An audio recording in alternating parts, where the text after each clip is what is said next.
Alright, game winning 3. Gano'ng kasarap pakiramdam? Sobrang sarap kasi sobrang pangit ng shooting ko nung una. Tapos doon pa pumasok na pampanalo na. So, sobrang sarap. Anong play doon? Kasi before nun, nag-test si Newsam. Ano yung play nyo doon? Play talaga ng ball screen eh. Kaso, makapal mukha ko.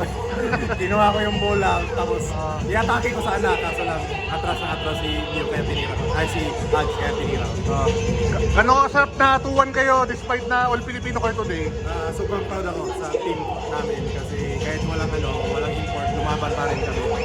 Nakuha pa yung panalo ngayon.